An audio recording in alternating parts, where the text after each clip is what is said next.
السلام عليكم ورحمة الله وبركاته.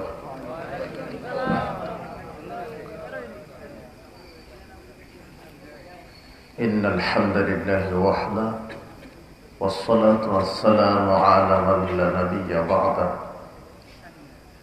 فأعوذ بالله من الشيطان الرجيم. فمن كان يرجو لقاء ربه فليعمل عملا صالحا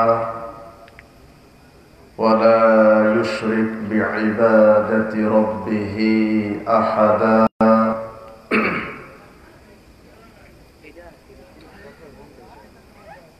عن جابر قال قال رسول الله صلى الله عليه وسلم ثنتان مجيبتان. قال رسول يا رسول الله وما المجيبتان؟ قال من مات يشرك بالله شيئا دخل النار ومن مات لا يشرك بالله شيئا دخل الجنة. رواه مسلم. عن أبي هريرة قال قال رسول الله صلى الله عليه وسلم كل أمتي يدخلون الجنة إلا من أبى.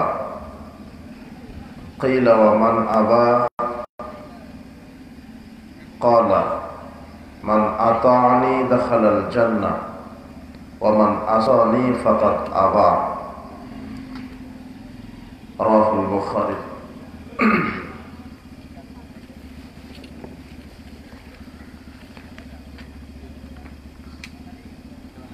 ইমাম বুখারী রাহিমাহুল্লাহ মডেল মাদ্রাসা কর্তৃক আয়োজিত চতুর্থ বার্ষিক ওয়াজ মাহফিলের সম্মানিত সভাপতি, প্রধান অতিথি, বিশেষ অতিথিবৃন্দ, আমার সাথে মঞ্চপ্রবিষ্ট ওলামায়ে দ্বীন, বিজ্ঞ পরিচালক, আমার সামনে উপস্থিত মুসলিম দ্বীনী ভাই,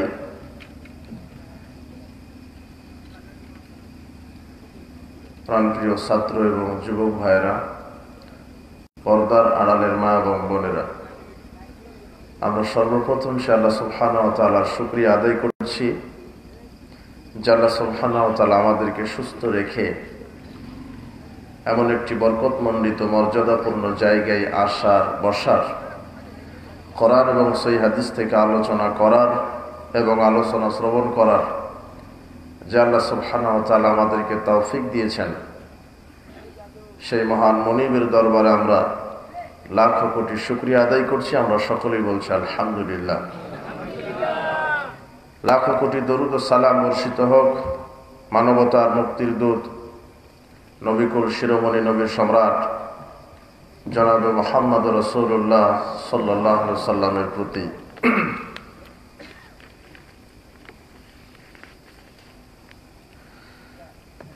আজকের ইসলামী সম্মেলনে, ওয়াজ মাহফিলে আমরা যে বিষয়টি সংক্ষিপ্ত সময়ে যেটা আমরা আলোচনা করার চেষ্টা করব তা হচ্ছে শিরক এবং বেদাত মিশ্রিত আমল এবং তার পরিণাম। উল্লেখিত বিষয় আমরা কোরআন এবং সহিহ সুন্নাহকে সামনে রেখে আলোচনা করার চেষ্টা করব ইনশাআল্লাহ। যারা ঈমান আনেনি এবং আমলে সালেহ করেনি, এরা নিঃসন্দেহে জাহান্নামে যাবে। কিন্তু যারা ঈমান এনেছে এবং আমলও করে, এদের মধ্যেও অনেক মানুষ আছে ঈমানের সাথে শিরক মিশ্রিত করার কারণে এবং আমলের সাথে বিদআতকে মিশ্রিত করার কারণে বহু আমলকারী জাহান্নামে চলে যাবে। আর যারা ঈমান আনার পর ঈমানের সাথে শিরক মিশ্রিত করে এবং আমলের সাথে বিদআত মিশ্রিত আমল যারা করে, এরা বিচারের মাঠে আরো বেশি আক্ষেপ করবে, বেশি আফসোস করবে। কেননা যারা আমলই করেনি এদের আফসোস কি? যারা ঈমান আনেনি, আমল করেনি, এরাও আফসোস করবে কম, কিন্তু বেশি আফসোস করবে যারা প্রতিনিয়ত আমল করেছে, আল্লাহকে বিশ্বাসও করত, কিন্তু তারপরও বিশ্বাসের সাথে কুফরি করেছে, বিশ্বাসের সাথে শিরক, কুফর, তাগুত এবং নিফাককে মিশ্রিত করেছে। এই ব্যক্তিগুলি বিচারের মাঠে নিজের হাত কামড়াবে আর বলবে, হায় রব, আমি যদি অমুককে বন্ধু হিসেবে গ্রহণ না করতাম, অমুকের তরিকায় যদি না চলতাম, একমাত্র যদি নবী মুহাম্মদ সাল্লাল্লাহু আলাইহি সাল্লামের নীতিতে, তরিকাতে যদি চলতাম, কতই না ভালো হতো। কোরআন মাজিদে এইভাবে আল্লাহ বলেছেন, ওয়ায়াউমা ইয়া'আদু যালিমু আলা ইয়াদাইহি, বিচারের মাঠে জালেমেরা নিজের দুই হাত কামড়াবে। ইয়াকুলু ইয়া লাইতানি ইত্তাখাযতু মা রাসূলি সাবিলা, এবং তারা বলবে, হায় আক্ষেপ, হায় আফসোস, যদি আমি রসুলের তরিকায় চলতাম, রসুলের পথ, রসুলের আদর্শকে আঁকড়ে ধরতাম। ইয়া ওয়াইলাতা লাইতানি লাম আত্তাখিজ ফুলানান খলিলা, হায় আফসোস, হায় আক্ষেপ, অমুক নেতার, অমুক পীরের, অমুক আকাবিরের যদি আমি নীতি আদর্শ না মানতাম, কতই না ভালো হতো। লাকাদ আদাল্লানি আনিয যিকরি বা'দা ইয জাআনি, সে আফসোস করে বলবে, হায় আল্লাহ, প্রকাশ্য হেদায়েত, সুস্পষ্ট শরীয়ত আসার পরেও এক শ্রেণীর ধর্মের ভ্রান্ত আলেমেরা আমাদেরকে বিভ্রান্ত করেছে। আল্লাহ বলছেন, শয়তান মানুষের জন্য বড় প্রতারক। এভাবে এক শ্রেণীর মানুষ আফসোস করবে। আল্লাহ সুবহানাহু ওয়া তাআলা কোরআন মাজিদের অন্যত্র জায়গায় বলছেন, وَمِنَ النَّاسِ مَن يَتَّخِذُ مِن دُونِ اللَّهِ أَندَادًا يُحِبُّونَهُمْ كَحُبِّ اللَّهِ, মানুষের মধ্যে অনেক মানুষ আছে যারা আল্লাহকে ভালোবাসার মতোই আল্লাহর অন্য কোন সৃষ্টি মানুষকে ওইভাবে ভালোবাসে। আল্লাহর ইবাদত যেভাবে করে এক শ্রেণীর মানুষ মানুষের ইবাদত ওইভাবে করে। বিধান মানতে হবে আল্লাহর, কিন্তু মানে মানুষ বিধান মানে মানুষের। হালাল হারাম নির্ধারণ করে দিবে আল্লাহ, কিন্তু মানুষ যে হারাম করছে সেটাই মানুষ মানে, মানুষ যেটা হালাল করছে সেটাই মানুষ হালালকে হালাল মনে করে। অথচ হালাল হারাম নির্ধারণ করে দিয়েছে কে? আল্লাহ। আল্লাহ বলছেন, মানুষের মধ্যে অনেক মানুষ আছে যা আল্লাহকে ভালোবাসার মতোই মানুষ মানুষকে ভালোবাসে। ওয়াল্লাযীনা আমানু আশাদ্দু হুব্বান লিল্লাহ, কিন্তু যারা পাক্কা ঈমানদার তারা একমাত্র আল্লাহকেই ভালোবাসে। ওয়ালাউ ইয়ারাল্লাযীনা যালামু ইয ইয়ারাউনাল আযাব, যারা আল্লাহর সাথে শিরক করেছে, আল্লাহর সমকক্ষ অন্য কোন মানুষকে, কোন খানকা, কোন পীর, কোন গাউস, কোন কুতুব, কোন বড় আকাবিরকে মনে করেছে আল্লাহর সমান, এরা যখন বিচারের মাঠে আযাব দেখবে, আন্নাল কুওয়াতা লিল্লাহি জামিআ, তখন এরা বুঝতে পারবে যে সর্বশক্তিমান, সকল ক্ষমতার উৎস পীর নয়, গাউস কুতুব নয়, কে? আল্লাহ। ওয়ান্নাল্লাহা শাদীদুল আযাব, আর আল্লাহ বড় কঠিন শাস্তি দাতা। ইয তাবাররা আল্লাযীনা ইত্তাবাউ মিনাল্লাযীনা ইত্তাবাউ ওয়া রাউল আযাব, যখন বিচারের মাঠে আজকে আপনি যাকে পীর মানছেন, যাকে গাউস, কুতুব, মাজার, ওলি আউলিয়া, দরগাকে পূজা করছেন, আপনি যে আকীদা পোষণ করেছেন যে পীরের উসিলা ছাড়া জান্নাত হবে না, আপনার ইমানের উপরে ভরসা নেই, আমলের উপরে ভরসা নেই, ভরসা পীরের উপরে, ভরসা দরগা মাজারের উপরে। আপনার এই আকীদা নেই যে বালা মুসিবত আল্লাহ দূর করতে পারে, আপনার এই বিশ্বাস নেই যে পাপ আল্লাহ ক্ষমা করতে পারে, আপনার এই বিশ্বাস নেই যে সন্তান আল্লাহ দিতে পারে। আপনার আকীদার ভিতরে কি ঢুকেছে? এটা ঢুকেছে যে পীরের দরগাতে মানত করলে বালা মুসিবত দূর হয়। ও হলো আল্লাহকে বিশ্বাস করে ঠিক, কিন্তু আকীদা বিশ্বাসের মধ্যে শিরক আছে যে পীরের আস্তানায় মানত করলে গরু খাসি তার মুসিবত দূর হয়, বিপদ দূর হয়। অথচ বালা মুসিবত দিতে পারে কে, দূর করতে পারে কে? আল্লাহ। আল্লাহ সুবহানাহু ওয়া তাআলা অন্যত্র জায়গায় বলছেন, ওয়া মা ইউমিনু আকসারুহুম বিল্লাহ ইল্লা ওয়া হুম মুশরিকুন। অধিকাংশ ঈমানদার ঈমান আনার পরেও মুশরিক, ঈমানদার মুশরিক। এদের ঈমানের সাথে এরা কি মিশ্রিত করেছে? শিরক। এরা আল্লাহকে বিশ্বাস করে আল্লাহ আমার স্রষ্টা, কিন্তু এরা আল্লাহর সাথে অন্য আরেকজনকে সমান মনে করে। আল্লাহকে সেজদা দেওয়া যায়, মাজারেও সেজদা দেওয়া যায়, আল্লাহকে সেজদা দেওয়া যায়, পীরকে সেজদা দেওয়া যায়। হাজার সাক্ষী দেয় যে পীর তার কবরে জীবিত থাকে, পীর কবরে জীবিত থেকে মানুষের ক্ষতি উপকার করতে পারে, পীরের আস্তানাতে গরু খাসি নজর নেওয়াজ দিলে পীর বালা মুসিবত দূর করতে পারে। জি না, যদি কেউ এই আকীদা পোষণ করে যে পীর কবরে জীবিত আছে, তাহলে সে মুশরিক, বড় মুশরিক। সে কোনো দিন জাহান্নাম থেকে বের হতে পারবে না।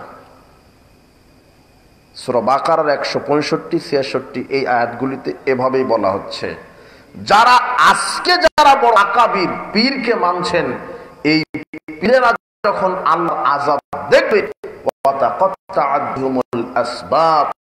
তখন মুরিদদের কাছ থেকে সম্পর্ক ছিন্ন করে ফেলবে। ভ্রষ্ট করেছি, তোমরা আমাদেরকে মেনেছো কেন? আমরা আজকে দায়ভার নিতে রাজি নই। শয়তান এভাবে প্রতারণা দিবে। وقال الذين اتبعوا من الذين اتبعوا, তখন মুরিদরা পীরের এই প্রতারণা দেখে, পীর তো দুনিয়াতে বলেছিল, বাবাজি তোমরা আমার হাতে বায়াত করো, আমার মুরিদ হও, আমরা তোমাকে জান্নাতে নিয়ে চলে যাব। এই ধোঁকা দিয়েছিল না? এই ধোঁকা দেয় তো। কিন্তু কোরআন মাজিদ আল্লাহ বলছেন, এই পীর, এই আকাবির, এই বড় নেতা তার কর্মী, তার অনুসারীদেরকে দেখে আল্লাহর আযাব যখন দেখবে, তখন অনুসারীদের নিকট থেকে সম্পর্ক ছিন্ন করবে। তখন অনুসারীরা আফসোস করবে, আল্লাহ লাউ আন্নানা কাররাতান ফানাতাবাররা মিনহুম কাতাররা মিন্না। আল্লাহ যদি একবার দুনিয়াতে পাঠিয়ে দাও, আর এই ভুল করব না, আর কোন বড় পীর ধরবো না, কোন বড় নেতার অনুসরণ করব না, কোন ওলিয়া উলিয়া গাউস কুতুব, কোন লিডার আকাবিরের আমরা ইত্তেবা করব না। একমাত্র তোমার বিধান মেনে চলবো, মুহাম্মদ সাল্লাল্লাহু আলাইহি সাল্লামের বিধান মেনে চলবো। আর একটাবার সুযোগ দাও। কাযালিকা ইউরিহিমুল্লাহু আমালাহুম হাসারাতিন আলাইহিম। আল্লাহ বলছেন যে আমি তখন তাদেরকে তাদের আমলনামা আক্ষেপ স্বরূপ দেখাবো। তাদের আমলনামায় হজ, যাকাত, সালাত, সিয়াম সবই লেখা থাকবে, কিন্তু একটাও আল্লাহ কবুল করবেন না, নেকি কবুল হবে না। কেন? আল্লাহ খানকা, মাজার, ওরসের প্রতি ভরসা করেছিল। তাহলে ইমানের সাথে সে কি মিশ্রিত করেছিল? শিরক। এই আয়াতগুলি দেখে নেবেন, 165, 66 এই আয়াত মধ্যে এই তথ্যগুলি আছে। ওমা হুম বিখারিজিনা মিনান নার, সে কোশ্চিন কালেও জাহান্নাম থেকে বের হতে পারবে না। বড় শিরক করে যদি কেউ মারা যায়, তাহলে তার ঈমান ভেঙে যায়, আর সে কোনোদিন জান্নাতে প্রবেশ করবে না। এই জন্য কবর পূজা, মাজার পূজা, খানকা পূজা শিরক, পীরের ওপরে ভরসা করা শিরক, পীর সুপারিশ করে জান্নাতে নিতে পারে এই আকীদা বড় শিরক, সে মুশরিক হবে। পীরের দরগায় গরু খাসি মানত করা শিরক, পীর থেকে মুরিদকে সহযোগিতা করতে পারে, উপকার করতে পারে, এই আকীদা শিরক। কবরকে মূল্যায়ন করা শিরক, কবরের কাছে গিয়ে কিছু চাওয়া প্রার্থনা করা শিরক, কবরে আগরবাতি মোমবাতি গিলাপ চড়ানো শিরক, কল্যাণ তালাশ করার উসিলাই। এরা আল্লাহকে বিশ্বাস করে, আবার ঈমানের সাথে কি মিশ্রিত করে? শিরক। এই জন্য এদের এই পরিণাম, এরা জাহান্নামে। এরপর সূরা আহজাবের 66 আয়াতে বলছেন, ইয়াওমা তুকাল্লাবু ওজুহুহুম ফিন্নার, আমি বিচারের মাঠে জাহান্নামের চেহারাকে উলট করব। ইয়াকুলুনা ইয়া লাইতানা আতানাল্লাহা আতানার রাসূলা, তখন সে আফসোস করে বলবে, হায় আফসোস, যদি আমরা আল্লাহর আনুগত্য করতাম, রাসূলের আনুগত্য করতাম, কতই না ভালো হতো। আমরা কোন পীরের বড় কাবির গাউস কুতুব মাদান নাইলাম, আমরা যদি একমাত্র আল্লাহর ইবাদত করতাম তরিকায়, কতই না ভালো হতো। রব্বানা ইন্না আতা'না সাতানা কুবারানা, এই মুরিদদের বিচার মাঠে হাত কালাবে আর বলবে, হায় রব, হে প্রতিপালক, আমরা কি ভুল নাই করেছি, আমরা আমাদের বড় বড় নেতার আদর্শ এনেছি, মুহাম্মদ সাল্লাল্লাহু আলাইহি ওয়াসাল্লামের আদর্শ বাদ দিয়ে বড় বড় আকাবির পীরের আমরা ইত্তেবা করেছি, মুহাম্মদ সাল্লাল্লাহু আলাইহি ওয়াসাল্লামের তরিকা বাদ দিয়ে। রব্বানা আতিহিম দিফাইন মিনাল আযাব ওয়া আনহুম লা'নান কাবীরা, প্রতিপালক এদেরকে আযাব দাও দ্বিগুণ, আর এদেরকে বড় অভিশাপ করো। কেন? এরাই আমাদেরকে ঈমান আনার পরে পথভ্রষ্ট করে দিয়েছে। আজকে মাজারে খানকায় পীরের মুরিদ হচ্ছে জান্নাতে যাওয়া আশায়, কিন্তু জান্নাতে যেতে পারবে না, মুশরিক। এই জন্য আল্লাহ সুবহানাহু ওয়া তাআলা শর্ত দিয়েছেন, ফামান কানা ইয়ারজু লিকা রাব্বিহি, কেউ যদি তার রবের সাক্ষাৎ কামনা করে, কি কামনা করে?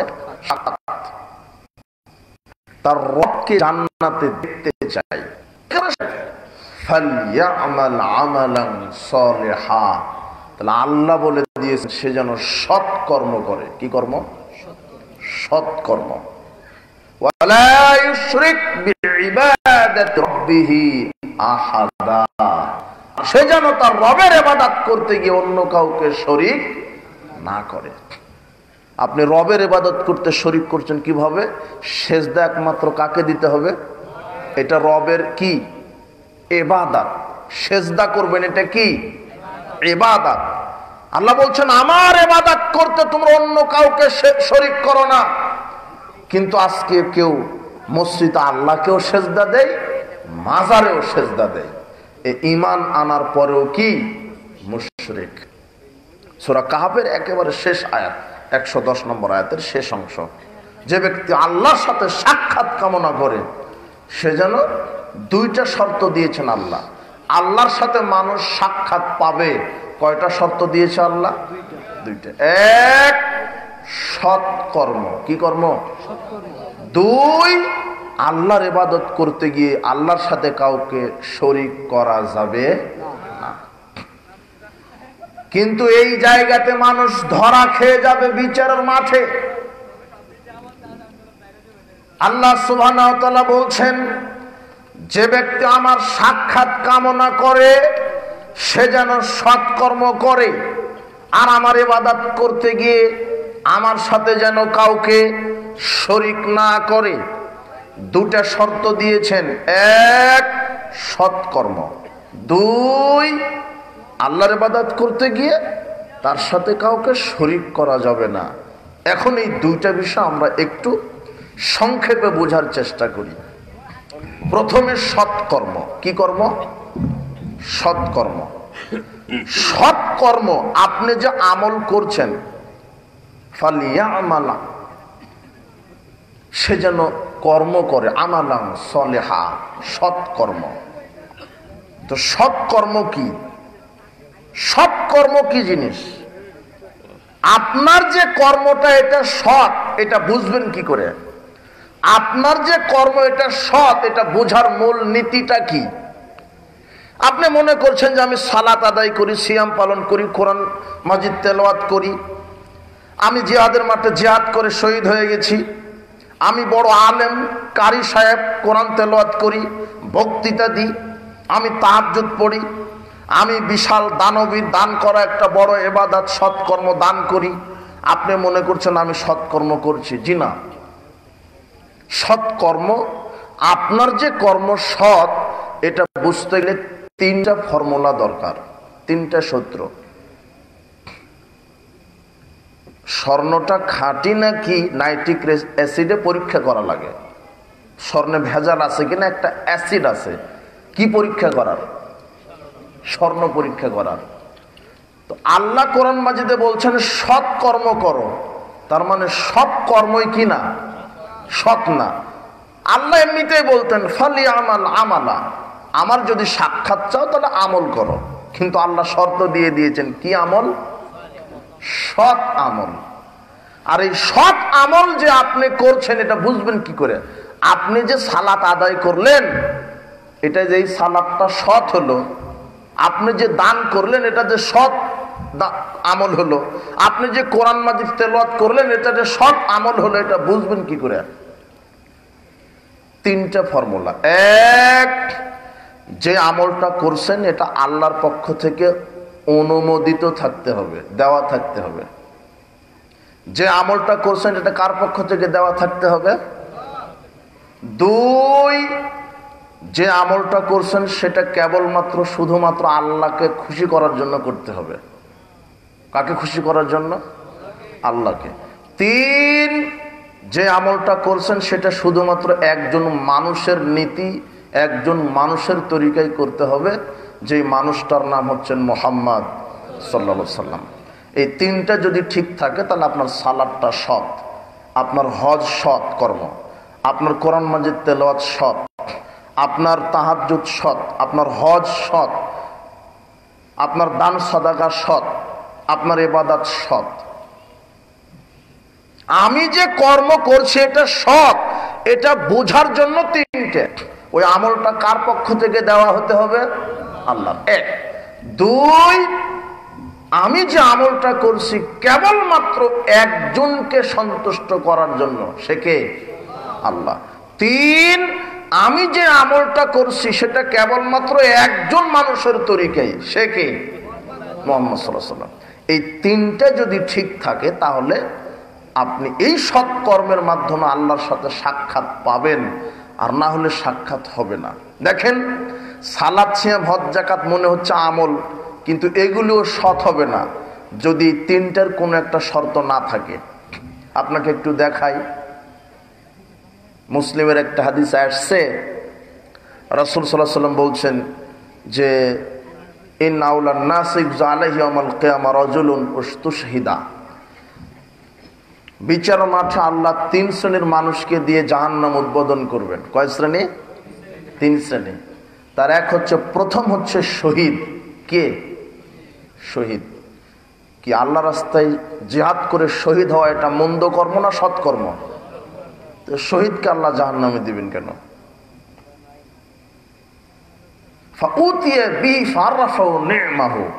আল্লাহ তাকে তার কাঠগড়াতে উপস্থিত করবেন এবং তার নিয়ামতগুলি তাকে স্মরণ করিয়ে দিবেন। এরপরে আল্লাহ বলবেন ফামা আমিলতা ফিহা, আচ্ছা তুমি কি আমল করেছো আমাকে বলো তো। তখন ওই শহীদ ব্যক্তিটা বলবে, আল্লাহ কাতালতু ফিক, আপনার জন্য আমি জিহাদ করেছি, হাত্তা উস্তুশহিদতু, অবশেষে আমি শহীদ হয়েছি। লোকটা মুখ দিয়ে বলছে, একেবারে বিচার মাঠে কাঠ গড়াই, আল্লাহকে বলছে, আল্লাহ আমি আপনার জন্য লড়েছি, আপনার দিনকে প্রতিষ্ঠা করার জন্য লড়েছি, অবশেষে রক্ত দিয়ে শহীদ হয়ে গেছি। আল্লাহ বলবেন কাযাবতা, তুমি মিথ্যা বলছো। ওয়ালাকিন্নাকা, বরং তুমি এই জন্য শহীদ হয়েছো লিআইয়ুকালা হুয়া জারিয়ুন, মানুষ যাতে তোমাকে বলে বাহাদুর, মানুষ যাতে তোমার মুক্তিযোদ্ধা, মানুষ যাতে তোমাকে বলে শক্তিমান বাহাদুর। ফাকাদ কিলা, মানুষ বলেও ছিল। লোকটা জিহাদ করেছে ঠিক, আল্লাহর আশাই করেছে ঠিক, কিন্তু ইখলাস কি ছিল না, তার ঠিক ছিল না। আল্লাহকে খুশি করার জন্য নয়, তার নিয়ত ছিল যে মানুষ আমাকে মুক্তিযোদ্ধা বলবে। বুঝেননি মনে হয় কথা? তার নিয়তটা কি ছিল? মানুষ আমাকে বাহাদুর বলবে। অথচ আল্লাহর রাস্তায় লড়েছে, আল্লাহর দিনকে সমুন্নত করার জন্যই লড়েছে, আল্লাহর তাওহীদ রাসূলের সুন্নাহকে উদ্দিন করার জন্যই লড়েছিল। সবই ঠিক আছে, একটা জায়গাতে ভুল ছিল। বলেন তো সেটা কি? ইখলাস। মানে ওই জিহাদটা, ওই শহীদ হওয়াটা একমাত্র কাকে খুশি করার জন্য করা উচিত ছিল, কিন্তু করেছে কাকে খুশি করার জন্য? মানুষকে। তখন আল্লাহ বলবেন ফেরেশতারা, এর মুখটা নিচে দাও, দুই পাটা উপরে দাও, জিহ্বার মাধ্যমে টেনে হিঁচড়ে ধাক্কা দিয়ে জাহান্নামে ফেলে দাও। যাকে জাহান্নামে ফেলে দেওয়া হলো কে? শহীদ। তখন বলেন যে শহীদ সৎকর্ম, শহীদ তো সৎকর্মই, কিন্তু কেন এটা সৎকর্ম হলো না? বলেন তো, এখানে কয়টা জিনিস নেই? ইখলাস নাই, সব ঠিক ছিল। কার রাস্তায় লড়েছে? রক্ত দিয়েছে কার রাস্তায়? কিন্তু কার জন্য? মানুষের জন্য। দেওয়া লাগতো কার জন্য? আল্লাহর জন্য। অথচ শহীদদের এত মর্যাদা। রাসূল বলছেন লিশাহিদ ইনদাল্লাহি সিত্তু খিসালিন, শহীদদের জন্য আল্লাহর নিকটে 6টা পুরস্কার রয়েছে। শহীদদের জন্য আল্লাহর নিকটে 6টা পুরস্কার রয়েছে। এক, ইউগফারু লাহু ফি আউয়ালি দাফআতিন ওয়া ইউরা মাকআদাহু মিনাল জান্নাহ। 1 নম্বর পুরস্কার, শহীদদের রক্ত মাটিতে প্রথম যে রক্তটা ঝরে পড়ার সাথে সাথেই তার বিগত সব পাপ আল্লাহ ক্ষমা করে দেন, এবং দুনিয়াতেই তার ওই জান্নাতে থাকার জায়গাটা ফেরেশতাদের মাধ্যমে মরার আগে দুনিয়াতেই দেখানো হয় যে এই যে তোমার থাকার জায়গা জান্নাত। এটা 1 নম্বর পুরস্কার। 2, ইউজারু মিন আযাবিল কবর, শহীদকে কবরের আযাব থেকে মুক্তি দিয়ে দেন আল্লাহ, শহীদদের কবর আযাব হবে না। 3, ওয়া ইয়ামানু মিন ফাজিল আকবার, কিয়ামতের শাস্তি থেকে আল্লাহ তাকে বাঁচিয়ে দেন, কিয়ামতের ভয়াবহতা থেকে আল্লাহ তাকে নিরাপত্তা দান করেন।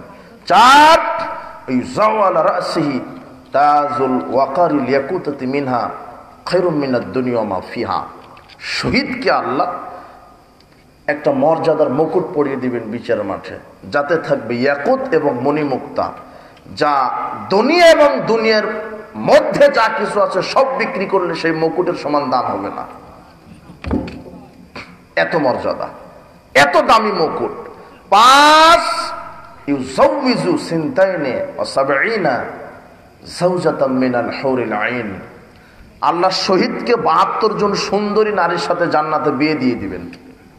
সাধারণ জান্নাতীদের জন্য 2টা থাকবে, আর শহীদদের জন্য কয়টা? 72টা স্পেশাল। ইউশাফাউ ফি 70 মিন আকরাবি বাইহি।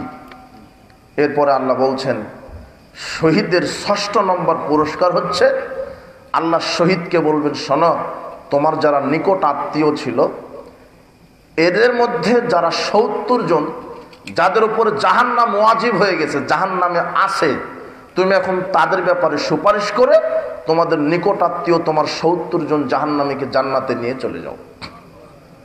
যেই শহীদকে আল্লাহ এত ক্ষমতা দিবে সেই শহীদই জাহান্নামে যাবে শুধু একটা ভুলের কারণে। বলেন তো কি?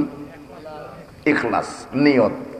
এখন আহলে হাদিস ভাইদের সব ঠিক আছে, ওরা একেবারে সুন্নাতের পাবন্দি, একেবারে জোরে আমিন, বুকে হাত, পায়ের সাথে পা মিলানো, রসুলের সুন্নাহ সব ঠিক আছে। এর সুন্নাহ ঠিক আছে, আমল ঠিক আছে, কিন্তু অধিকাংশ ভাইদের দেখা যাচ্ছে যে ইখলাসই ঠিক নেই। ও আরাফার মাঠে গিয়ে বলছে যে আমি এখন আরাফার মাঠে এসেছি, সেলফি উঠে জাতিকে জানিয়ে দিলাম। উমরা করতে গেছে, জাতিকে জানিয়ে দিচ্ছে। ও যে এরোপ্লেনে উঠছে, একটা ভাব নিয়ে উঠে বলছে যে দেখো আমি এরোপ্লেনে উঠেছি। একজন ভিক্ষুকে এক বস্তা চাউল দিচ্ছে, বলছে ছবি উঠাও, ছবি উঠে এটা ব্রডকাস্ট করে দাও, প্রচার করো যে আকবর বিন আবেদ একজন মিসকিনকে 50 কেজি চাউল দিল। ওটা ভিক্ষুককে আপনি চাউল দিচ্ছেন, ওটা মিডিয়াতে দেখাতে হবে।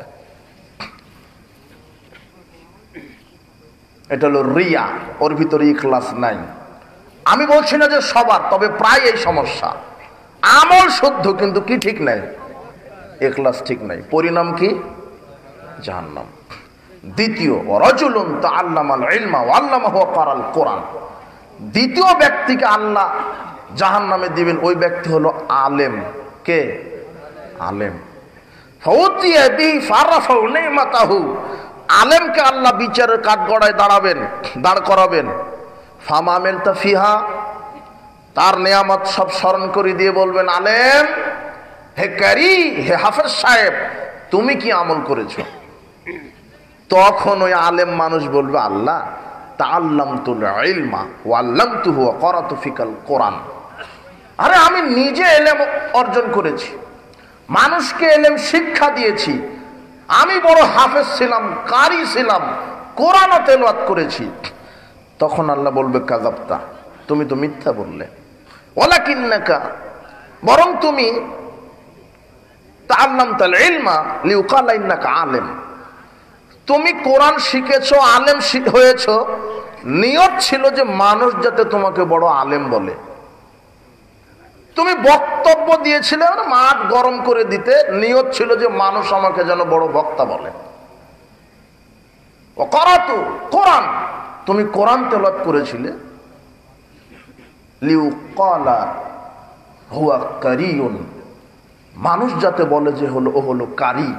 ফাকাত কিলা, বলেও ছিল, মানে যেই কারি সাহেব কোরআন তেলাওয়াত করে আর নিয়ত করে যে মানুষ আমাকে বলবে কি কারি, যেই বক্তব্য দেয় আর বলবে মানুষ আমাকে বলবে বড় বক্তা, যে আলেমগিরি ভাব দেখায় যে মানুষ আমাকে বলবে একেবারে আলখাল্লা বড় পাগড়িওয়ালা, একেবারে হুজুর, নিয়ত ছিল এটা, কিন্তু কাকে খুশি করার জন্য নিয়ত ছিল না।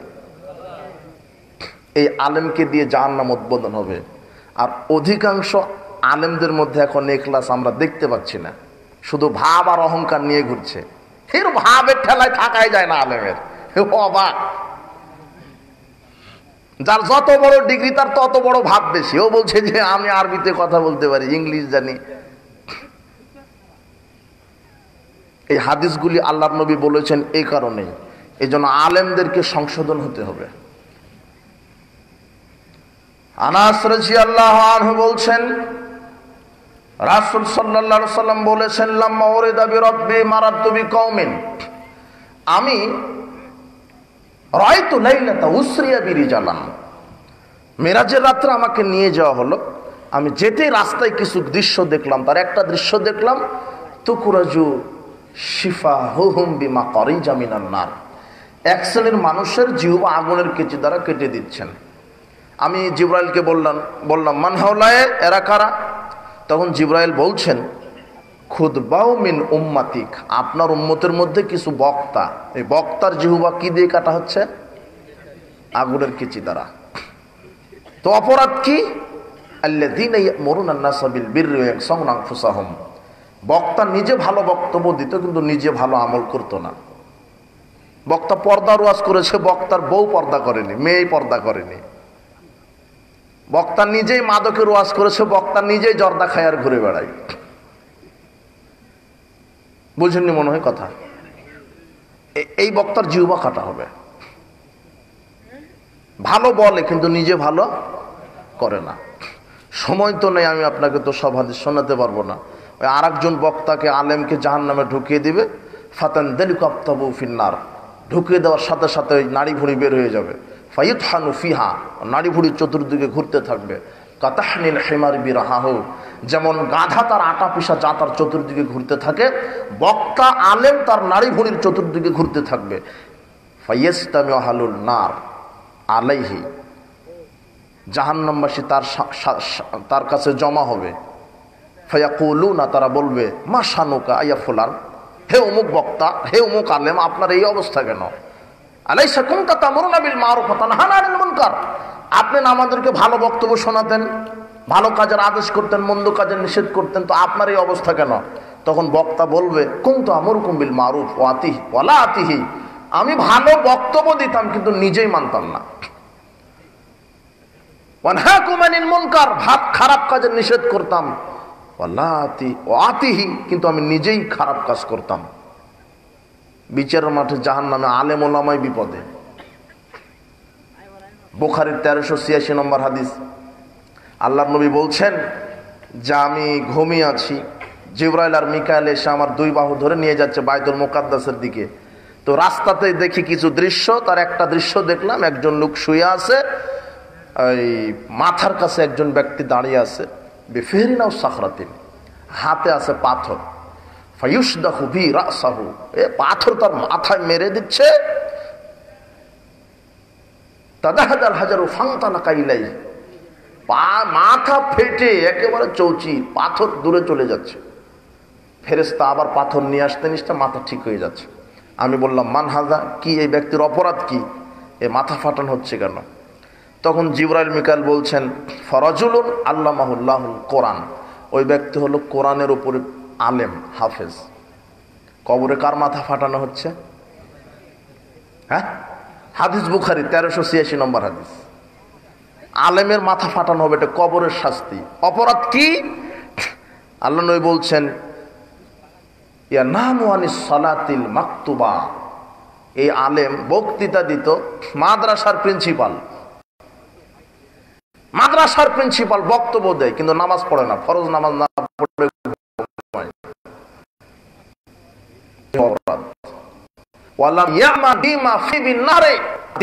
শুধু ডিগ্রি নিয়েছে, দাওরা ফারেক হয়েছে, আপনার আলেম, আপনার দাওরা ফারেক, দাওরা ফাজেল পাস, কামেল পাস, ডিগ্রি নিয়ে নিয়ে বসে আছে, বেতন তুলে খায় কিন্তু নামাজ পড়ে না।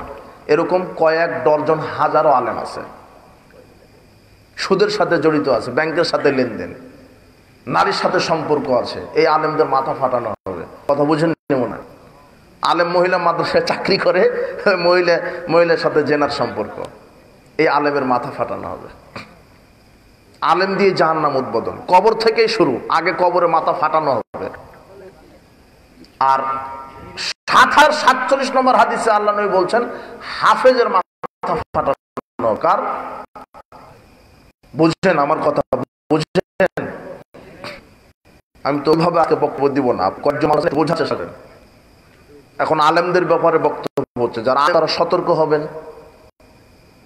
প্রথম হলো শহীদ তামান্না যাদের আছে, কিন্তু আল্লাহকে খুশি করার জন্য যাতে হয়, মানুষকে খুশি করার জন্য হলো শহীদ কোথায় যাবে?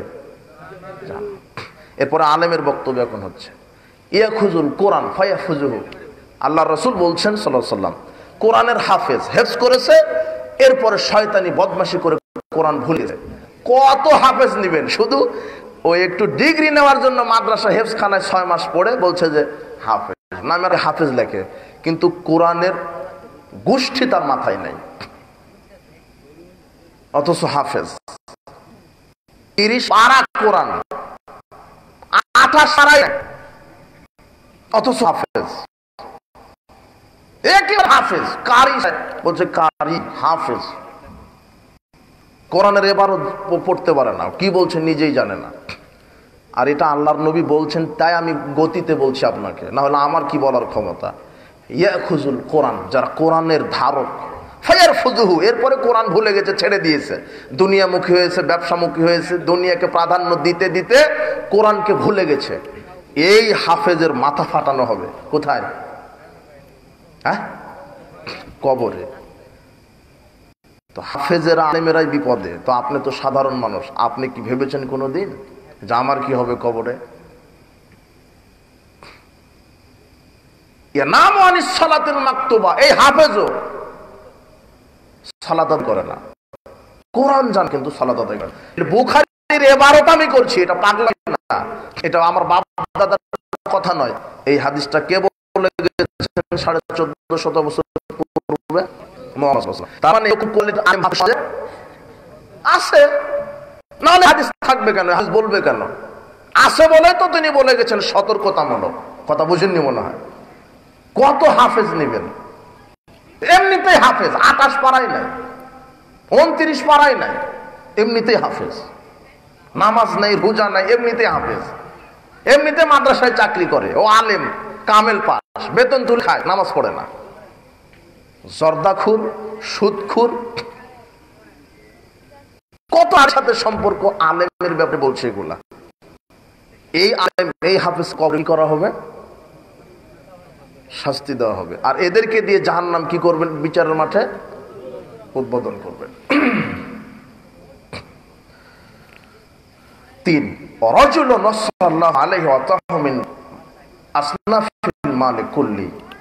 তৃতীয় আল্লাহর কাঠগড়ায় দাঁড় করেন, ওকে আল্লাহ দুনিয়াতে অনেক সম্পদ দিয়েছিল। তাকে আল্লাহ বলবেন তুই কি করেছো?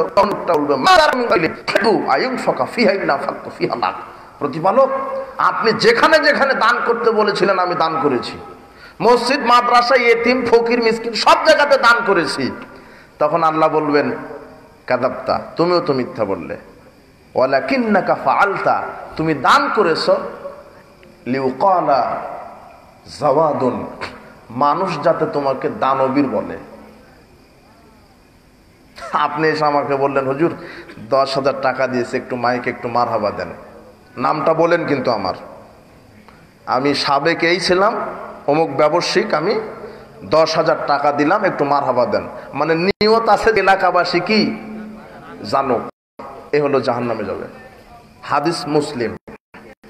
কথা বুঝেননি মনে হয় আমার কথা, যে বাপ রে বাপ, সাবেক 10,000 টাকা দানবীর তোরে। নিয়ত যদি থাকে, অথচ দান করলে জান্নাত, শহীদ হয়ে মারা গেলে জান্নাত। আলেমের অনেক মর্যাদা।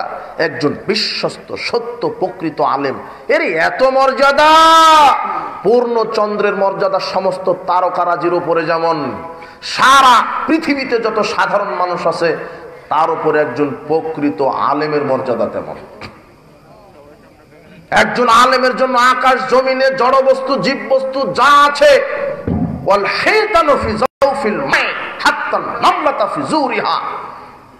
পানির পেটের মাছ, গর্তের পিপিলিকা, জীব বস্তু জড় বস্তু যা কিছু আছে সবাই আল্লাহর জন্য, আলেমের জন্য আল্লাহর কাছে প্রার্থনা করে। কার জন্য ক্ষমা প্রার্থনা করে? আলেমের জন্য। কিন্তু এই আলেমকে দিয়ে জাহান্নাম কি হয়? উৎপাদন হবে। দানবীর হবেন, প্রকৃত দানবীর, একমাত্র কাকে খুশি করার জন্য? যেই আমল আল্লাহকে খুশি করার জন্য হয় না, ওটা যত বড়ই তাহাজ্জুদ হোক, হজ হোক আর দান হোক, ওটা সৎকর্ম হতে। বুঝেছেন এবার? আল্লাহ বলছেন আমার সাক্ষাৎ যদি চাও, শর্ত কি? সৎকর্ম করো। কি কর্ম করো? আরে এগুলো তো ইখলাসের দিকে। কিন্তু আপনি যে রহরহ আমলে বিদআত করছেন, রাসূল সাল্লাল্লাহু আলাইহি ওয়াসাল্লামের তরিকার উল্টা করছেন, সে আমলের কি হবে? আল্লাহ সুবহানাহু ওয়া তাআলা বলছেন ইয়া আইয়ুহাল্লাযিনা আমানু আতিউল্লাহ ওয়া আতিউর রাসূলা ওয়া লা তুতিলু আমালাকুম। হে বিশ্বাসীগণ, তোমরা আল্লাহর আনুগত্য করো, রাসূলের আনুগত্য করো, তোমাদের আমলকে নিষ্ফল করো না। রাসূলের ইত্তেবা, রাসূলের তরিকা বাদ দিয়ে যদি আমল করেন, আমল কি হবে? বাতিল। ফামান আহাদাসা ফিহা হাদাসান আও মুহদিসান, যে ব্যক্তি নিজে বিদআত করলো অথবা বেদাতীকে সহযোগিতা করলো। যে আলেম বিদআত করে, রাসূলের সুন্নাহর উল্টা করে, মিলাদ কিয়াম চেহলাম করে বেড়ায়, ফরজ সালাতের পরে সম্মিলিত মোনাজাত করে বেড়ায়, মিলাদ করে, কিয়াম করে, চেহলাম করে,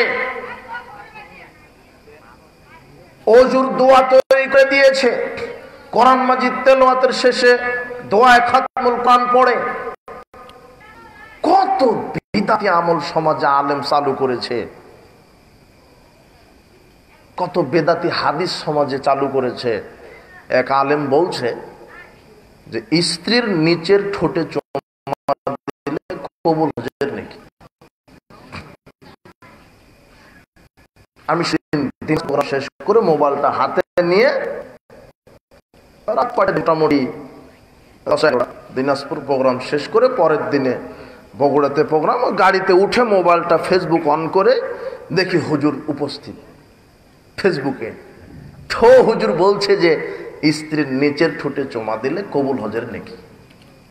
মানে ও নবী একটা হাদিস বানিয়ে দিলাম।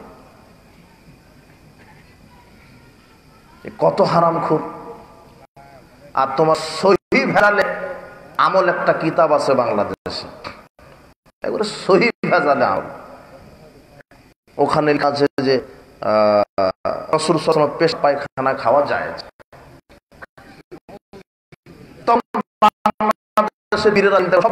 আমরা রাসূলের উত্তর সেই রাসূলটা যদি আমাদের দেখেন তুমি ফাজাল আমকি আর তুমি একেবারে বসো। মানুষ পশু প্রাণী, এখানে যদি দুটা ছাগল থাকে গোতাগুতি লাগবে কেন? ওরা ছাগল, তো তুমি তো মানুষ, তুমি ওরকম করো কেন? আমি তো তোমাকে ওইভাবে বলতে পারি না, জনগণই নাই, তোমাকে আমি কি বক্তব্য দেখাবো? তুমি একটু শোনো, শুধু ইখলাস আকীদাটা ঠিক করো, জান্নাত হবে ইনশাআল্লাহ। তো 858 পৃষ্ঠা তুমি খুলে দেখবে, ফাজাইল আমলে লেখা আছে হেকায়াতে সাহাবা অংশ। আব্দুল্লাহ ইবনে জুবাইরকে মুহাম্মদ সাল্লাল্লাহু আলাইহি ওয়াসাল্লাম বলছেন যে তুমি আমার মরা রক্ত পড়তে দাও। ও একটু আলেগে খেয়ে নিয়েছে। আল্লাহ নবী বলছেন রক্ত কি করলে? জুবাইর বলছে তখন আপনারা বলছেন যার আমার রক্ত যার পেট সে জানা যাবে না। যদিও হাদিস একেবারে ভিত্তিহীন, মিথ্যা, জাল কথা। এই হাদিসটার লেখক জাকারিয়া লেখার পরে নিজের ভাষাতে লিখছে যেহেতু রসুলের পেশাব রক্ত খাওয়া যায়, সেহেতু রসুলের পেশাব পায়খানা খাওয়াও যায়। লিখছে ফাজাইল আমলে। যারা তাবলীগ জামাত করে বেড়ায় এদের ব্যাগে, এদের জমার মেম্বারে ফাজাইল আমল, কিন্তু কোরআন হাদিস পাবেন। ফাজাইল আমল যার 70% 80% মিথ্যা কথা। তো এই যে ক্লাসের পীরেরাও চিন্তা করলো সব নাশ, রসুল পেশাব পায়খানা জায়েজ হয় তাহলে আমরা উত্তরসূরি, আমাদেরটাও চলবে। এই জন্য আগে যে পীরের পেশাব পান করলে পেটে বাচ্চা চলে আসে, পীর যে ওই পুকুরে গোসল দিতে পারে, পীরের পোষা কুমির কচ্ছপ গজাল মা যদি কেউ রুটি খাওয়াতে পারে তাহলে সংসারে বরকত চলে আসবে। এটা কোটি কোটি মানুষের আকীদা। এই মাজার, খানকা, দরগা হাজারো লক্ষ কোটি মানুষের ঈমান চুরি করার একটা ফ্যাক্টরি, একটা কথা বুঝেছেন? এগুলি থেকে বিরত থাকবেন। এইভাবে করে ভ্রান্ত আমলগুলি সমাজে চালু হয়ে গেছে। আল্লাহর নবী বলছেন ফামান আহাদাসা ফি হাদাসান আও মুহদিসান, যে ব্যক্তি বেদাত করলো, শুধু করলো না বেদাতি আইনকে আশ্রয় দিল। ফামান আহাদাসা হাদাসান, যে ব্যক্তি নিজে বেদাত করলো, আও মুহদিসান বেদাতকে আশ্রয় দিল, ফালাইহি লানাতুল্লাহ, তার উপর আল্লাহর লানত, ওয়াল মালাইকাতি, ফেরেশতা কুলের লানত, ওয়ান নাস আজমাইন, সমস্ত মানব গোষ্ঠীর লানত, লা ইউকবালু মিনহু সারফুল আদল, এই বেদাতির ফরজ নফল কোন ইবাদত কবুল হবে না। যেই মসজিদে বেদাতি আমল চালু আছে, যেই মাদ্রাসায় বেদাতি কর্মকাণ্ড চালু আছে, মুহাম্মদ সাল্লাল্লাহু আলাইহি ওয়াসাল্লামকে অপমান করে আমল করে, ওই মসজিদ মাদ্রাসায় দান করলে আপনার ফরজ নফল ইবাদত কবুল হবে না। কথা বুঝেননি মনে হয়? মানে সহযোগিতা করলেন যে জোর করে ঠেকিয়ে রেখেছে মিলাদ কিয়াম চেলাম সুন্নত মোনাজাত, জোর করে ঠেকিয়ে রেখেছে বাপ দাদার দোহাই দিয়ে। রাসূল 5 পয়সা মূল্য দেয় না তারা।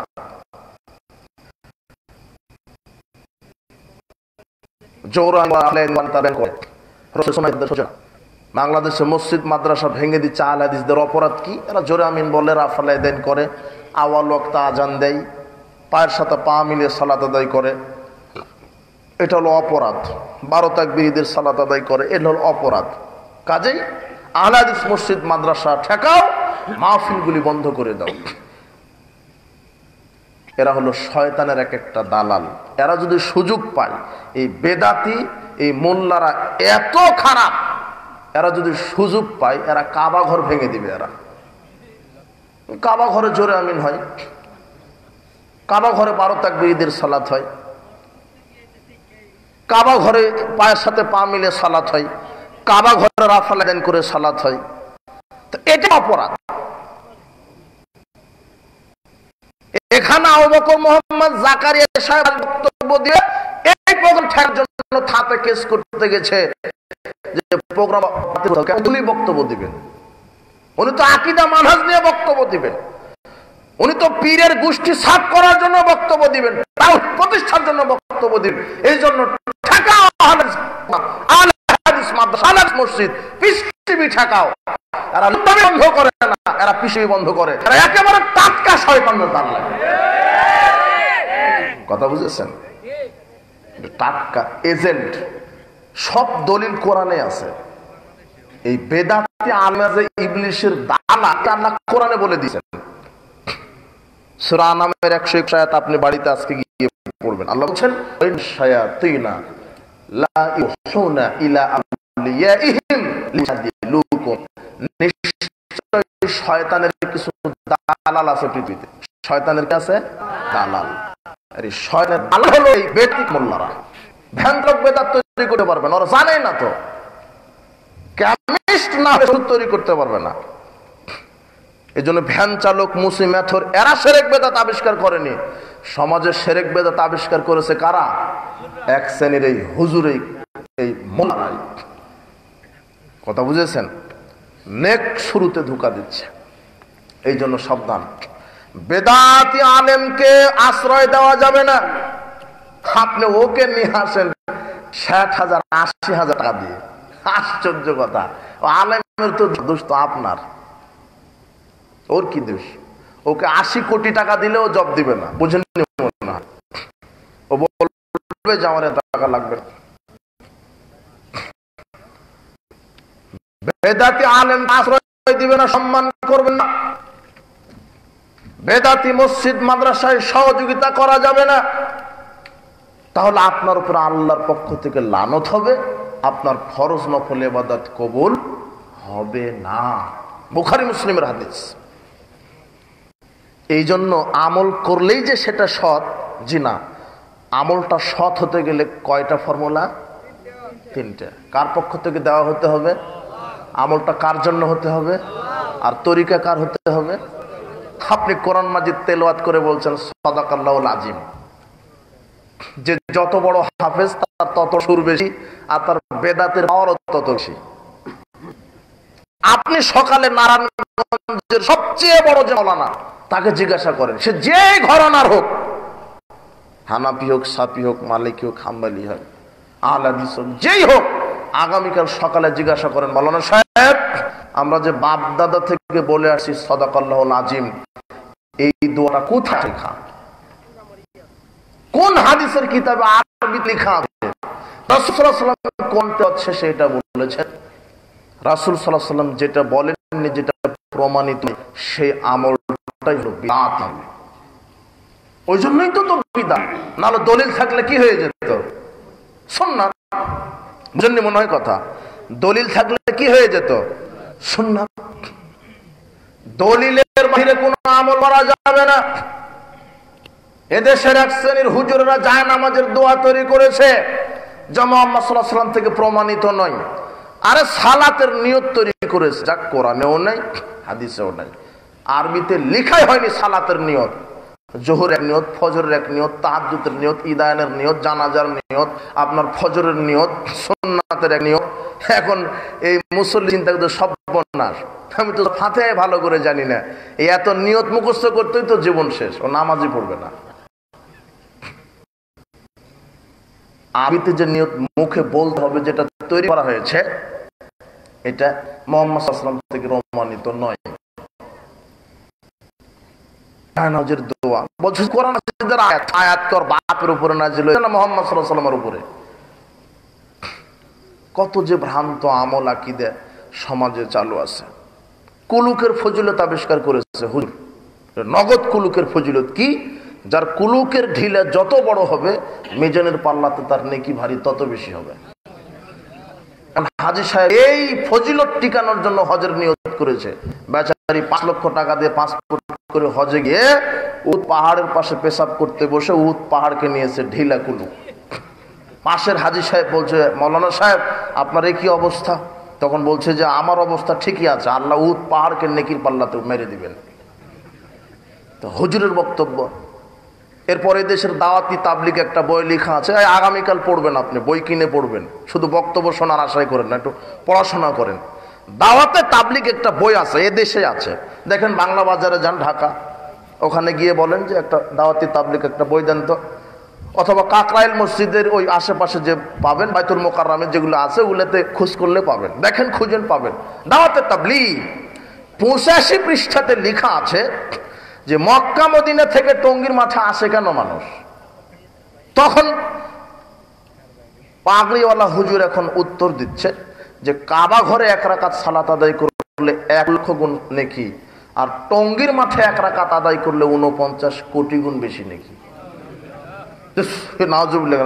নগদ লেখা আছে।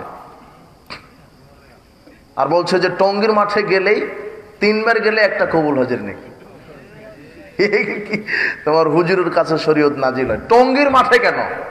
আরে টঙ্গীর মাঠে কেন? কিয়ামত পর্যন্ত যদি কাবা ঘর তওয়াফ করতে থাকেন, মক্কাতে গেছেন কাবা ঘরে, মিনায় গেছেন, মুজদালিফায় গেছেন, মাথা মুন্ডন করেছেন, কুরবানি করেছেন, পাথর নিক্ষেপ করেছেন, হজের 1 নেকিও হবে না। 1 সেকেন্ডের জন্য হলেও আরাফা মাঠে না যাওয়া পর্যন্ত হজ হবে না। কোথায় পাবে হবে? বুঝেননি মনে হয় বক্তব্য। আরাফার মাঠে যেতে হবে, 1 সেকেন্ডের জন্য হলো পা দিতে হবে, না হলে কি হবে না? যেখানে মক্কার কাঘর তওয়াফ করলে হজ হয় না, টঙ্গিতে গেলে হজ হয়। হুজুর বদনা আবিষ্কার করলে উপকার হতো জাতির, রুজু করে হুজুর ধর্ম আবিষ্কার করা শুরু করে দিয়েছে। এই হুজুর দিয়ে জাহান্নাম উদ্বোধন হবে। এই হুজুরদেরকে সম্মান করতে হবে না, দাওয়াত দিতে হবে না। যারা মিলাদ কিয়ামে বিশ্বাসী, যাদের আকীদার ভিতরে শিরক আছে, যারা বলে নবী মারা যাননি, তো জীবিত মানুষকে কি সাহাবীরা পুঁতে রেখেছে নাকি? বোঝেননি মনে হয় কথা। নবী মারা গেছেন না জীবিত? মারা গেছেন। বুখারীর 4446 নম্বর হাদিস, আল্লাহর নবী আয়েশা রাদিয়াল্লাহু আনহা বলছেন, মা তান নবী সাল্লাল্লাহু আলাইহি ওয়াসাল্লাম ওয়া ইন্নাহু লা বাইনা হাকিতানি ওয়া যাকিতানি। মুহাম্মদ সাল্লাল্লাহু আলাইহি ওয়াসাল্লাম আমার, তার স্ত্রী আয়েশা রাদিয়াল্লাহু আনহা বলছেন, মুহাম্মদ সাল্লাল্লাহু আলাইহি ওয়াসাল্লাম আমার থুতনি এবং চিবুকের মাঝে মাথা রেখে মারা গিয়েছেন। কি হয়ে গেছেন? মারা গিয়েছেন। তিনি মারা গিয়েছেন, এটাই সঠিক আকীদা। যারা বলবেন নবী মারা যাননি এরা মুশরিক। তো মারা যদি না যান তাহলে কবে মারা যাবে বলেন তো দেখি, একটা ডেট দেন। যারা বলছে যে মারা যায়নি এদের কাছে কবে মারা যাবে নবী? বলবে না নবী মারা যেতে পারে, তাহলে তো চিরঞ্জীব হয়ে গেল না। কেউ যদি মারা না যায় ও কি জীব? কিন্তু চিরঞ্জীব কে? আল্লাহও চিরঞ্জীব, নবীও চিরঞ্জীব। ও হলো টাটকা মুশরিক একটা। কথা বুঝেছেন? আল্লাহর সমান কাকে মনে করলো? নবীকে। এই কমন জিনিস বুঝেন না আপনি? যারা বলে নবী হায়াতুন নবী বিশ্বাসী, নবী মারা যাননি এরা মুশরিক। যারা বলে নবী গায়েব জানে এরা মুশরিক। গায়েব কেউ জানে না, কোন পীর ওলিয়া উলিয়া গাউস কুতুব নবী, নবীরা অতটুকুন জানেন যতটুকুন কে জানিয়েছেন। আর আল্লাহ কোরআন মাজিদে বলছেন নামলের 65 আয়াতে, কুল লা ইয়ালামু মান ফিস সামাওয়াতি ওয়াল আরদিল গায়বা ইল্লাল্লাহ। আপনি বলে দেন আকাশ জমিনে কেউ গায়েব জানে না, কে ছাড়া। এরপর আরো খোলাসা করে বলে দিয়েছেন সূরা আনামের 50 আয়াত, আপনি বলেন লা আ'লামুল গায়ব, আমি মুহাম্মদ সাল্লাল্লাহু আলাইহি ওয়াসাল্লাম গায়েব জানি। এটা কোরআনের আয়াত। তো তিনি যদি গায়েবই জানবেন তো আয়েশা রাদিয়াল্লাহু আনহাকে যে জেনার অপবাদ দিল 1 মাস অপেক্ষা করলেন কেন? কথা বুঝেননি মনে হয়। উনি বলে দিতেন, আয় আমি গায়েব জানি, আমার স্ত্রী জেনায় লিপ্ত হয়নি। আল্লাহর পক্ষ থেকে আয়াত নাজিল হওয়া পর্যন্ত তিনি অপেক্ষা করলেন কেন?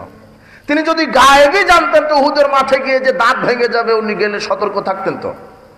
উনি যদি গায়েবী জানতেন তো আয়েশা রাদিয়াল্লাহু আনহার গলার হার হারিয়ে গেল বলে দিতে পারতেন, ওই উটের পেটের নিচে আছে, যাও নিয়ে আসো। কথা বুঝেননি মনে হয়? সন্ধ্যা পর্যন্ত খুঁজলেন কেন?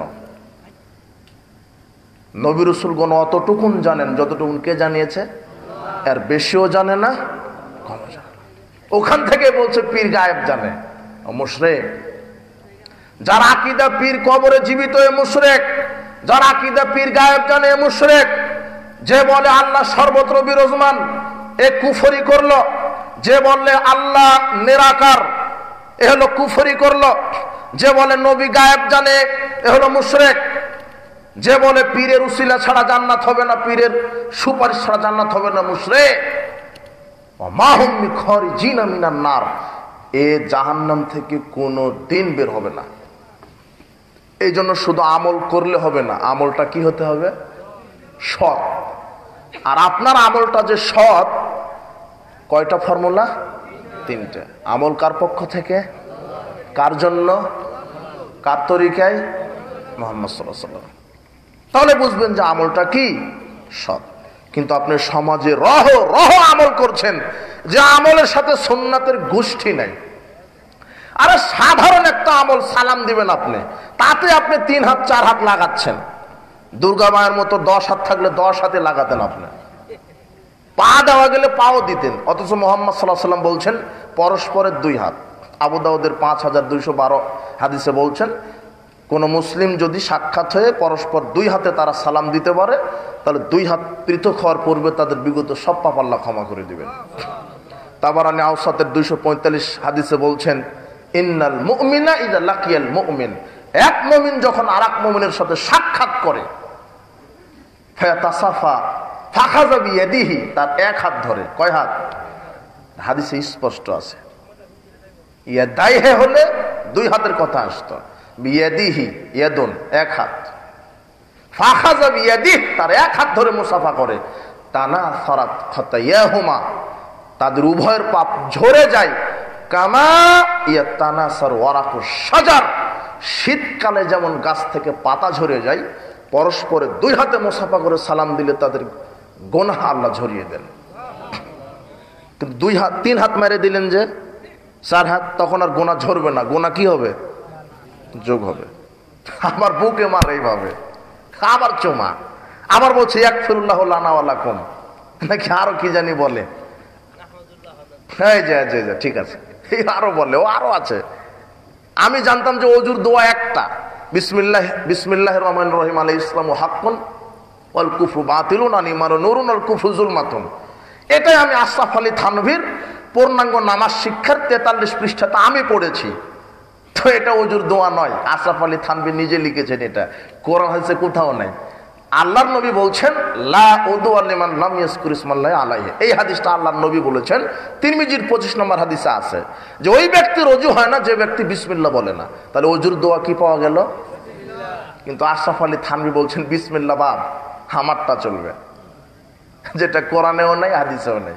কিন্তু সেদিন আবার আমি বগুড়াতে, ওই সেদিনেরই ঘটনা, ওই আমি অজু করতেই দেখি সামনে আরেকটা দোয়া লেখা আছে, নতুন আরেকটা দোয়া। তো আমার কাছে নতুন মনে হলো, তো ওখানেও লেখা আছে বিসমিল্লাহিল আলিউল ইসলাম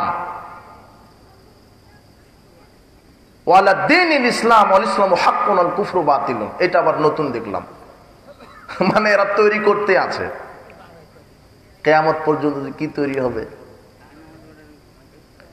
এই জন্য ধর্ম আবিষ্কার করতে যাবেন না, হুজুর দিয়ে জাহান্নাম উদ্বোধন হবে। যে আমলটা করবেন তার দলিল থাকতে হবে। বলেন তো কি থাকতে হবে? দলিল। দলিলের গুরুত্ব কতখানি একটা হাদিস দিয়ে আমি এটা শেষ করে দিব। 12টা বেজে গেছে, ইন্না লিল্লাহ। 12টায় শেষ করতে চাইছিলাম, আচ্ছা আমি শেষ করে দিব কয়েক মিনিটে। আবু মুসা আল আশআরী 6245 নম্বর হাদিস, সহিহ বুখারীর মধ্যে আসছে হাদিসটা। উনি বলছেন যে আমি ওমর রাদিয়াল্লাহু আনহুর বাড়িতে গেলাম, 3 বার অনুমতি চাইলাম, তো অনুমতি আমাকে দেওয়া হলো না। ফালাম ইউযান লি ফারাজাতু, অনুমতি আমি পেলাম না, আমি ফিরে আসলাম। ওমর রাদিয়াল্লাহু আনহু রাস্তাতে আমাকে ধরে বলছেন, এই তুমি যে চলে আসলে, মা মানাকা, তোমাকে কিসে বাধা দিল আমার বাড়িতে ঢুকতে? তখন আবু মুসা বলছেন যে আপনার বাড়িতে গিয়েছিলাম তো 3 বার সালাম দিয়েছি, অনুমতি নেই, চলে এসেছি। তখন ওমর রাদিয়াল্লাহু আনহু বলছেন, তাই তুমি 3 বার সালাম দিয়ে চলে এসেছো, এই বিধান তুমি কোথায় পেলে? তখন তিনি বলছেন, ক্বালা রাসূলুল্লাহি সাল্লাল্লাহু আলাইহি ওয়াসাল্লাম ইযা ইস্তাযানা আহাদুকুম সালাসান ফালাম ইউযান লাহু ফালইরজি। তিনি তখন এই হাদিসটা শুনিয়ে দিলেন যে রাসূল সাল্লাল্লাহু আলাইহি ওয়াসাল্লাম বলেছেন, কেউ যদি তোমাদের কারো বাড়িতে যায় তাহলে সে যেন 3 বার আগে সালাম দেয়, অনুমতি নেয়। যদি অনুমতি না পাও তাহলে যেন ফিরে আসে। বাড়িতে চট করে ঢুকে পড়া যাবে না। দরজা খোলা আছে বলে ঢুকে পড়লেন, জিনা, নিষেধ, হারাম। কেননা বাড়িতে মহিলারা থাকতে পারে, অসতর্ক থাকতে পারে না। আপনি কারো বাড়িতে গিয়ে সরাসরি কি করতে পারবেন না, বাইরে থেকে বলতে পার আসসালামু আলাইকুম, আসসালামু আলাইকুম, আসসালামু আলাইকুম, যে অমুক বাড়িতে আসেন, অমুক বাড়িতে আসেন, অমুক বাড়িতে আসেন, আমি কি বাড়িতে ঢুকতে পারি? এভাবে 3 বার বলেন, সারা শব্দ নেই, কি হয়ে আসতে হবে? তো এই হাদিসটা শোনাচ্ছেন আবু মুসা আল আশআরী, কাকে? ওমর রাদিয়াল্লাহু আনহুকে। তখন ওমর রাদিয়াল্লাহু আনহু বলছেন, আমিনকুম আহাদুন সামিআহু মিনান নবী সাল্লাল্লাহু আলাইহি ওয়াসাল্লাম। আনসারদের এক বৈঠকে এই তর্কটা হচ্ছে। ওমর রাদিয়াল্লাহু আনহু বলছেন, এই তোমরা কি এই হাদিসটা কেউ শুনেছো? ওয়াল্লাহি লা তুকিমান্না আলাইহি বিবাইয়িনাত, অবশ্যই আমাকে দলিল দিতে হবে। কি দিতে হবে? ওমর রাদিয়াল্লাহু আনহু বলছেন, ওমর কি চাচ্ছেন?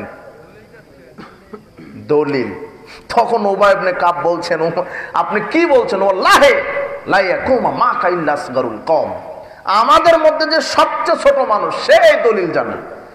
কুনতু আসগারাল কওম, আবু সাঈদ খুদরি বলছেন, আমি সবচেয়ে ছোট। সবচেয়ে ছোট সাহাবীর নাম কি? আবু সাঈদ খুদরি রাদিয়াল্লাহু আনহু। উনি বলছেন, আমি দাঁড়ালাম, ফাখবারতু আন উমারা ক্বালা নবী সাল্লাল্লাহু আলাইহি ওয়াসাল্লাম আন্না নবী সাল্লাল্লাহু আলাইহি ওয়াসাল্লাম ক্বালা যালিক। আবু সাঈদ খুদরি বলছেন, আমি দাঁড়িয়ে বললাম, হ্যাঁ এটা রাসূলুল্লাহ সাল্লাল্লাহু আলাইহি ওয়াসাল্লাম বলেছেন। এই যে দেখেন দলিল। এখান থেকে একটা সুস্পষ্ট হয় যে আলেম যত বই হোক, আলেম অনেক জানতে পারে কিন্তু সব জানতে পারে না। বুঝেননি মনে হয় কথা? আপনার আলেম অনেক জানে কিন্তু কি জানে না? সব জানে না। ওমর রাদিয়াল্লাহু আনহু অর্ধ পৃথিবীর খলিফা, ওই সময়ের সবচেয়ে জ্ঞানী আলেম মানুষ। কোন ফতোয়া ফারাক প্রয়োজন হলে আমিরের কাছে যাবে, ওমরের কাছে আসতো। ওই সময় তো ওমর রাদিয়াল্লাহু আনহুর এই হাদিসটা কি নেই, জানা নেই। কথা বুঝেছেন কি? আর জানা না থাকলে, যেটা আপনার জানায় ওই বিষয় আমল করতে গেলে কি যাচাই করতে হবে? দলিল। ওমর রাদিয়াল্লাহু আনহু বলছেন, আল্লাহি আল্লাহর কসম লা তুকিমান্না আলাইহি, আমার কাছে দলিল, তুকিমান্না দলিল নিয়ে আসো। তখন দলিল পেয়ে গেলেন। দলিল ছাড়া কোনো আমল আল্লাহর কাছে গ্রহণীয়। আজকে রহ মানুষ দলিল ছাড়া আমল করছে, এরাই বিচার মাঠে জাহান্নামে যাবে। কুল্লু বিদআতিন দালালা ওয়া কুল্লু দালালাতিন ফিন্নার। দলিলবিহীন আমল পথভ্রষ্টতা, আর পথভ্রষ্টতার পরিণাম জাহান্নাম। সাল বিন সাদ রাদিয়াল্লাহু আনহু বলছেন, রাসূল বলছেন, আমি ইন্নী ফারাতুকুম আলাল হাউজ, আমি হাউজে কাউসার আগে যাব। মান মারা আলাইহি শারবা ওমান শারাবা, আমি হাউজে কাউসার আগে যাব। আমার সামনে মানব যাতায়াত করবে, যারা হাউজে কাউসার থেকে একবার পানি পাবে তারা জান্নাতে প্রবেশ করার আগ পর্যন্ত আর পিপাসিত হবে না। লা ইয়ারিদান্না আলাইয়া আকওয়ামুন, পানি পান করাতে করাতে দেখবো হঠাৎ করে আমার সামনে নতুন একটা দল, আরিফুহুম, আমি তাদেরকে চিনতে পারবো, ইয়ারফুনানি, তারা আমাকে চিনতে পারবে, সুবহানাহু বাইনা বাইনাহুম। এরপরে আল্লাহ একটা আট তৈরি করে দিবেন আমার মাঝে আর আমার ওই উম্মতের মাঝে। আমি বলবো, কি ব্যাপার? ইন্নাহুম মিন্নি, আল্লাহ এরা তো আমার উম্মত, দেখতে পাচ্ছি এই যে সালাত সিয়াম হজ যাকাত আদায় করেছে, তো দেখতে আমার উম্মত, তো হাউজে কাউসারে এসেছে, পানি পান করতে চাচ্ছে। তখন মুহাম্মদ সাল্লাল্লাহু আলাইহি ওয়াসাল্লাম বলা হবে, লা তাদরি, আপনি জানেন না, মা আহাদাসু বাদাক, আপনার মৃত্যুর পরে এরা নতুন নতুন ইবাদত কি করেছে? আবিষ্কার করেছে। তখন মুহাম্মদ এত দয়ার নবী, তখন তিনি রাগে বলবেন, সৌকান সৌকান লেমান গায়্যারা বাদি, দূর হয়ে যাও এখান থেকে। বিতাড়িত হও যারা আমার মৃত্যুর পরে শরীয়তে নতুন নতুন বেদাত তৈরি করেছো। মুহাম্মদ সাল্লাল্লাহু আলাইহি ওয়াসাল্লাম যদি তাড়িয়ে দেন বাঁচার কোনো পথ থাকবে? এই জন্য সাবধান। এই জন্য আমল হলে শুধু আমল করলেই হবে না, আমলটা সৎ হতে হবে। কথা বুঝেছেন? শুধু কোরআন তেলাওয়াত করলেন, মেরে দিলেন সাদাকাল্লাহুল আজিম, হলো না। সালাত আদায় করলেন, এদেশের মানুষ সালাত শুরু করার পূর্বে 8টা বেদাত দিয়ে শুরু করে, শুরুই করেনি, কেবল প্রস্তুতি নিচ্ছে। নিতেই কয়টা বেদাত? 8টা। তার এক ওই যে জায়নামাজের দোয়া মেরে দিল, 2 মুখের নিয়ত মেরে দিল, একটা 3 ইমাম সাহেব আলাদা নিয়ত তৈরি করেছে। ইবলিস বলছে যে তুই বাকি থাকবি কেন, তুইও বল। তো কি বলবো শিখে দে। তখন বলছে যে শয়তান বলছে বল এইভাবে, আনা ইমামু হাদরা ওয়ামা ইয়াহদুরুন, আমি ইমামতি করছি উপস্থিত অনুপস্থিত সবার, অথচ কোরআনেও নাই হাদিসেও নাই। অবাক।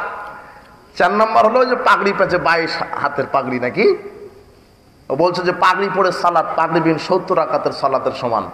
রাহ ইবলিস শয়তান। কথা বুঝেননি মনে হয়।